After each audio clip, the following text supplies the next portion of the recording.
Looking at a home today that's under construction where they have installed the wire lath, it's easy to see that they have over-stapled the stucco wire lath, which will be very prone to future cracking.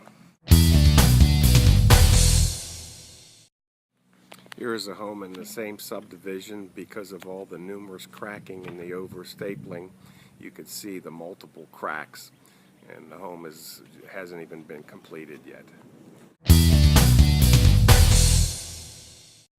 This is the other side of the home that's been completed. You can see the horizontal as well as the vertical and diagonals. The lath was not installed properly. You cannot tell if it's been overlapped properly, but it's not installed properly. If you look at the home, there's a different texture. The contractor is trying to eliminate the cracking.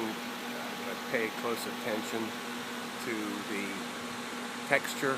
It's been smoothed out to cosmetically take that away, but it's going to just continually crack as time progresses.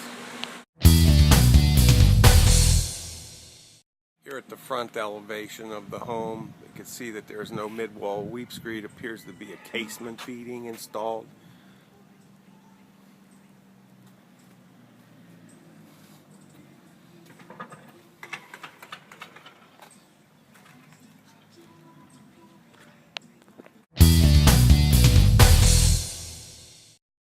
Here is the corner of another home, and it's easy to see where the electrical outlet will be for the exterior spotlight.